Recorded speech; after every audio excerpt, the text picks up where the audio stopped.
Okay, let's take it easy. Close your eyes. Just for a second, I want you to think of which innovation has had the biggest impact on our society over the last century. Right? Some of you may think of the internet. Some of you may think of cars, cell phones. Well, I'd like to argue it is the fridge. More than cars, more than the internet. Not that long ago, food could only be kept fresh for a day at most. Is the mic okay? Yeah. So in a city, each building was a small community where neighbors shared ingredients, leftovers, borrowed anything. Everyone knew everyone through small food interactions. And they supported each other because they knew each other. This has totally changed with the fridge. Each apartment is now self-reliant, self-concealed. The small food interactions have disappeared. And so, if you think about it, this metal box in your kitchen has reshaped the way we interact with our society. And this is a perfect example of how we shape our tools, and thereafter, our tools shape us. This is not from me. We create empowering technologies, but we cannot forget that we're influenced, augmented, and somehow modified by them. And what is true for fridge is also true for the cars or for the internet.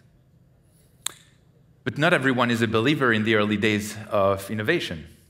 You know, if we go down memory lane, this is an article from a newspaper in 2000. It reads, "Internet may be just a passing fad as millions give up on it." And you could easily replace internet with blockchain and find this exact same title in a newspaper today. I think we can agree that 25 years later, internet is not just a passing fad. So how long does it take for technology to be widely adopted? This graph shows the time of adoption of each technology over the last century. In the US, could not find the same numbers exactly for Europe, but I guess it overlaps. For the cars, it was about 50 years. For the fridge, about 30 years. The internet, 25 years. So if it looks like the pace of technology adoption is going faster, I'll take a minute to talk about artificial intelligence. Because I think, even though AI is not in this graph, we're all familiar with the recent developments in AI. And it is a good counterexample of a long adoption cycle. These guys, a group of researchers, gathered for a summer. It's called the Dartmouth Conference in 1956. Okay, they published what really started the AI research field as we know it today. So it has taken nearly 70 years for AI to become almost widely adopted. 70 years. It's a long way. So us, as a community that is passionate about blockchain, we can wonder why is the world turning to blockchain and how long will it take? And to answer this question, I think we should first explain where we come from as a community. So I'll first have a look at it from a technical perspective.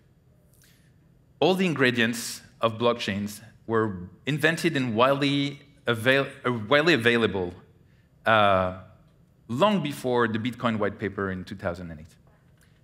Hashing came up in the 60s.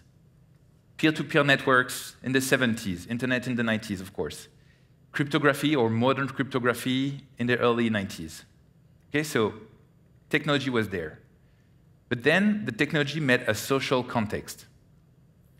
First with the cypherpunks. It is a movement which started in the 80s, and it was a group of anonymous scholars from the West Coast. They started building tools and using cryptography to enhance protection of privacy in the early days of internet. Okay, we owe them the creation of tools like PJP 1 and 2, OpenSSL, the Tor browser, WikiLeaks, BitTorrent, but also Hashcash, DigiCash.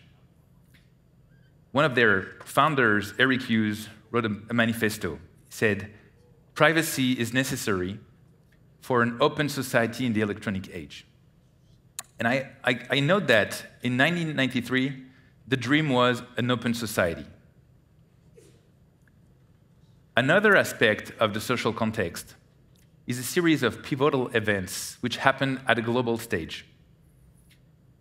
In the early 2000s, Argentina went through a major financial crisis. Everyone was affected. There were violent protests. People went down in the street. 40 people died, and the Argentinian economy collapsed. It was called El Corralito. And we're young enough that we remember the global financial crisis that came after with the subprimes.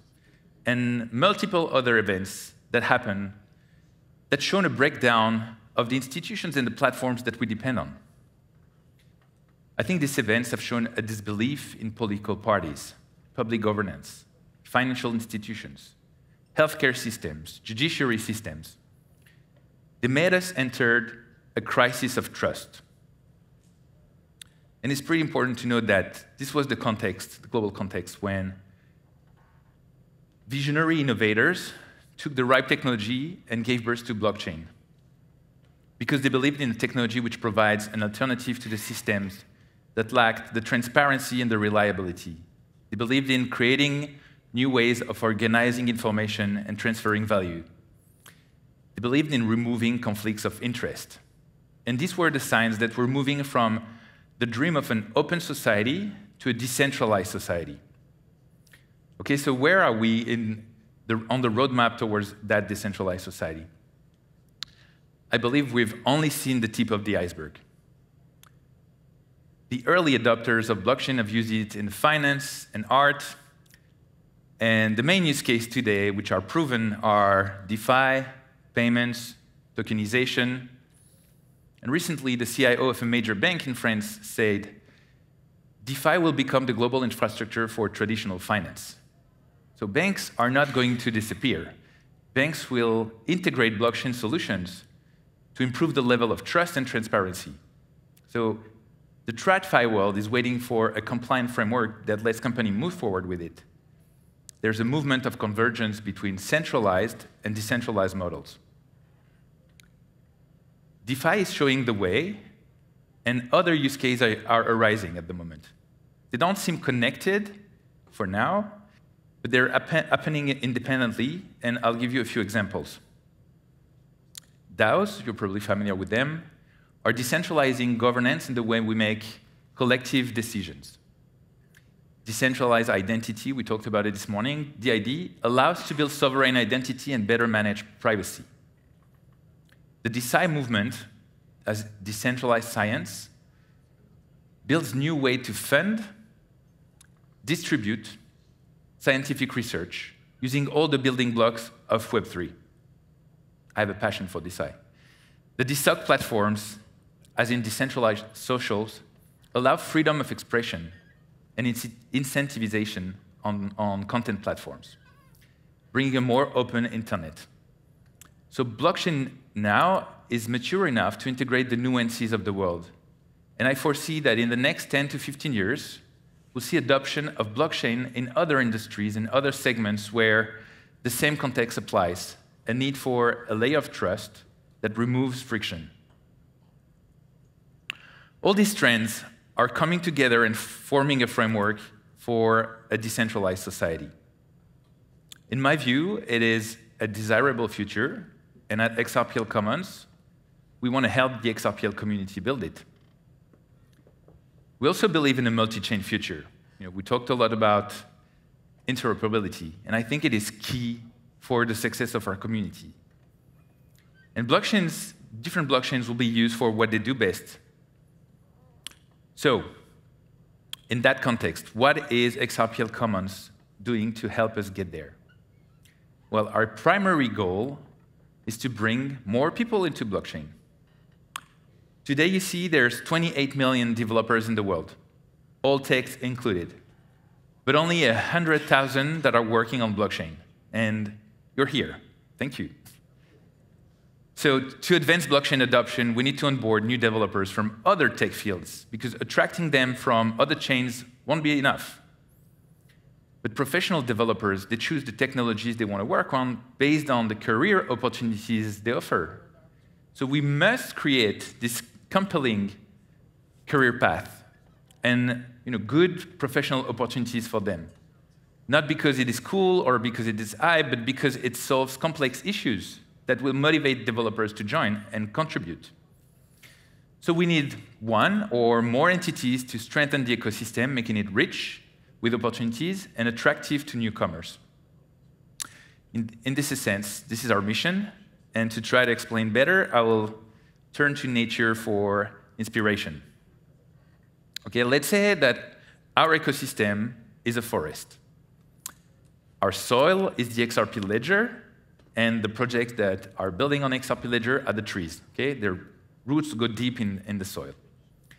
Water is the public infrastructure, and we're very grateful for all the springs providing the water for no incentive. And the builders, you guys, are the bees. And the ecosystem can only work and only thrive if everything works together. So in the forest, I like to think of us as the beekeepers. Okay, you can imagine XRPL Commons as a support service for the ecosystem. We're an enabler. We're a nonprofit based in Paris, and our mission is to create the conditions of success for builders to thrive.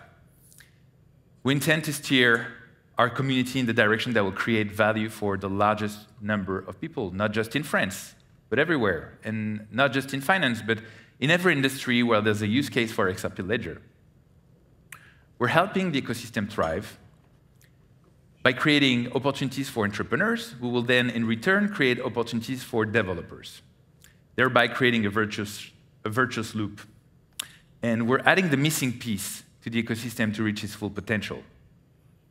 Here, I'll give you a few examples of what we do. So we started working with Commons exactly a year ago. Last year at Apex, I announced a few of the programs. This is what we've been doing. We help plant new seeds into the forest by providing education and knowledge. 4 times a year, we organize a 2-day developer training at our headquarters, and we invite builders from the community to come and share their experience and knowledge. All this is available for free and replay on our website.